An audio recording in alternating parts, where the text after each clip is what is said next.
मई के महीने में अमेरिकी विदेश मंत्री मार्को रूबियो की भारत यात्रा हुई और इसी महीने की 30 तारीख को युद्ध सचिव पीटर हेग्सेथ ने शांग्रीला डायलॉग में एक भाषण दिया। इस भाषण में भारत का बस जरा सा जिक्र और अमेरिकी राजदूत सर्जियो गोर की सक्रिय कूटनीति, इन सब ने एक बड़ा सवाल खड़ा कर दिया है। सवाल कि आखिर भारत और अमेरिका एक दूसरे से क्या चाहते हैं, ये रिश्ता फिलहाल किस मोड़ पर खड़ा है।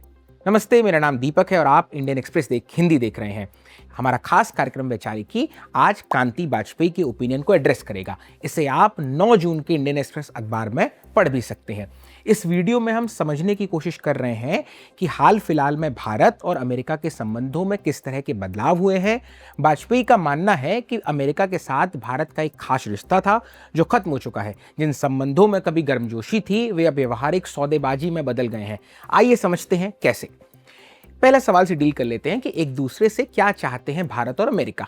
करीब 30 साल तक भारत अमेरिका से इन मसलों पर सहयोग लेता रहा है। मसलन चीन के खिलाफ रणनीतिक संतुलन बनाना, आतंकवाद से लड़ने में सहयोग लेना, अपने बाजार और निवेश के लिए कुशल भारतीय पेशेवरों को बाहर काम दिलाने के लिए और सैन्य उपकरणों के लिए। इस तरह अमेरिका भारत को ज़्यादा सुरक्षित और ताकतवर बनाने में मदद करता रहा है।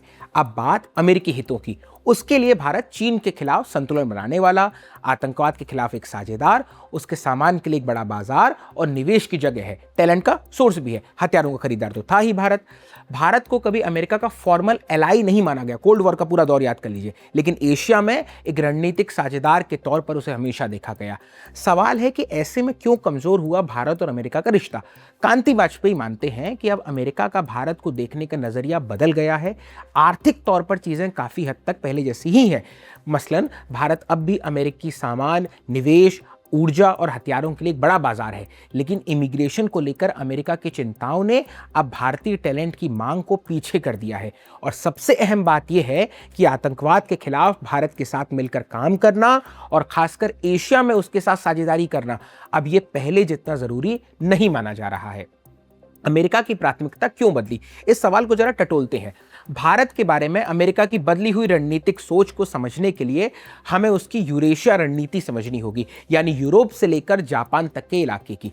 पिछले करीब 30 साल से अमेरिका इस पूरे इलाके में 3 बड़ी चुनौतियां संभालना चाह रहा है। पहली कि यूरोप में रूस, खाड़ी के तेल वाले इलाकों में इस्लामिक कट्टरपंथ और एशिया में चीन। अमेरिका के लिए भारत संभावित रूप से इन तीनों जगहों पर काम आ सकता है। रूस के साथ अपने अच्छे रिश्तों की वजह से वो यूरोप में रूस की आक्रामकता को कूटनीतिक तौर पर थोड़ा रोक सकता था। खाड़ी देश के पास होने और तेल पर उसकी निर्भरता और उसकी सैन्य ताकत के कारण वो वहां स्थिरता बनाए रखने में मदद कर सकता था। और चीन के साथ उसके तनाव, बढ़ती आर्थिक ताकत और मजबूत नौसेना को देखते हुए उसे एशिया में चीन के बढ़ते प्रभाव को संतुलित करने वाला देश माना जाता था कि चाइना और इंडिया बैलेंस करेगा एक दूसरे को।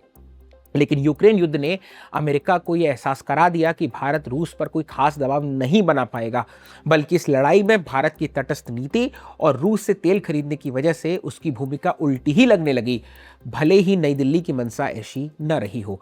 जहां तक खाड़ी देशों की बात है, खासकर पिछले 10 साल में अगर हम देखें तो भारत ने वहां अपनी रणनीतिक भूमिका काफी बढ़ाई है।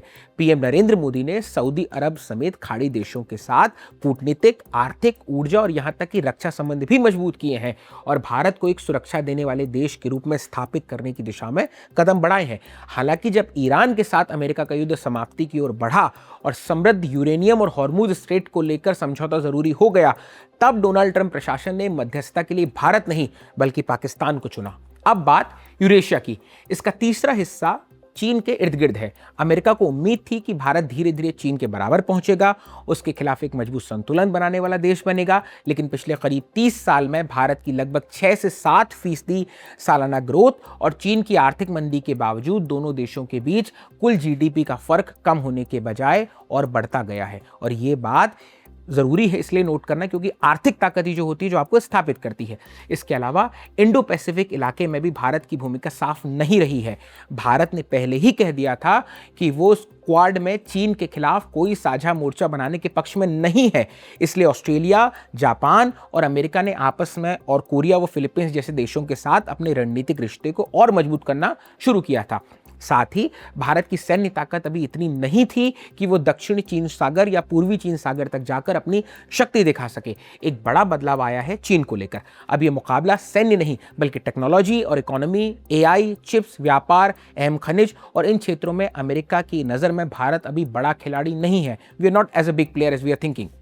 भारत अमेरिका रिश्तों के लिए सबसे अहम बात यह है कि जो बाइडेन और डोनाल्ड ट्रंप दोनों के समय में अमेरिका की चीन को लेकर जो चुनौती थी उसका स्वरूप बदल गया, उसका स्ट्रक्चर बदल गया है। ऐसे में सवाल उठता है कि अब आगे क्या होगा।